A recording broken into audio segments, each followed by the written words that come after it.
Hey guys, how's it going? So I'm just going to follow up on something that I talked about when we talked about translation last. And this is going to be a lot of what we're going to be focusing on for the rest of the unit. So I just wanted to point out here, in step 2, we talked about the ribosome reads the mRNA in groups of 3 that are called codons. And these codons are what code for the amino acids that make up the protein. We're going to go into more specifics about codons, and more specifically, we're going to look at this, which is an amino acid wheel. So basically, what this chart tells us is which codon codes for which amino acid. So I'm going to talk a little bit about how to read it first, and I'm also going to show you an alternative, which I think is better. That's just me personally. You might like this one more. You know, it's personal choice. So the way that we read it is whatever the first letter is in our codon is one of these 4 letters here. So say, for example, if the first letter was A, then we would take a look at the second letter, which would be, again, one of these 4 letters. So say it was U, and then say we would look at the third letter in the codon, which again can be any one of these 4 letters, and say it was G. So my codon would be A, U, G, and the tRNA would come back with the amino acid methionine. Now, methionine is actually pretty special. It's called the start codon, and that's basically where the chain starts being read. You can also see here that there are some that say stop, and those are stop codons, so that's where it stops being read, and then the amino acid wheel, or the amino acid chain breaks off. And you can see that there are a bunch of different amino acids. There are actually 20 in total. Some of them are doubled up.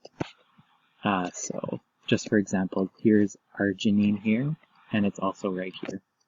So they double up in certain places, but there are 20 in total, and there are 64 different combinations of codons, and that's why there's so much variability in the types of proteins that the body can create.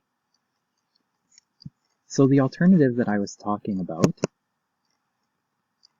is a chart that looks like this. So we would look at whatever our first letter is. So let's take the same example that I just talked about. We start with A, and then we said our second letter was U, so our second position here would be our second letter. So we're looking in this box here, and then on the right side would be the final letter. So the final letter in our case was G. So we would look here and we see AUG, which codes for methionine. Now let's use this chart to look at a few more examples.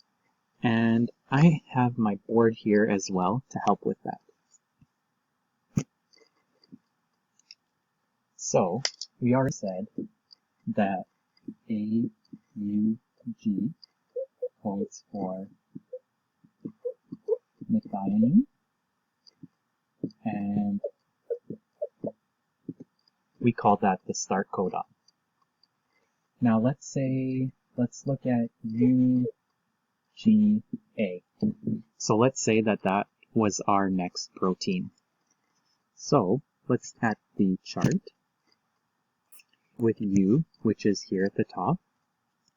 We go over to G, which is our second letter, and our third letter is A, and actually this is a stop codon. I did not mean to happen, but it worked out pretty nice.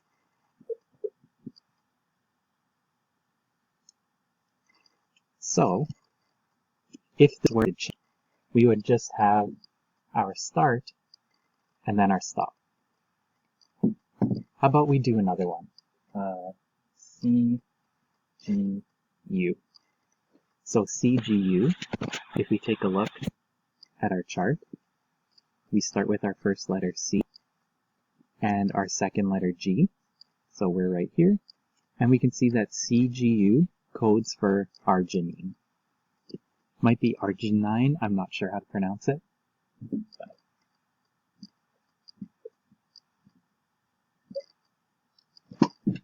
So there's another example.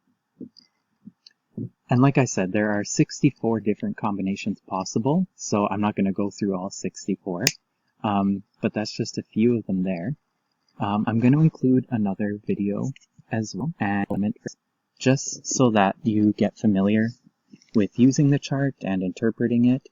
And again, it doesn't matter which one you use, whichever one you feel more comfortable with. If you have any questions, you can always ask. Until next time, have a good one.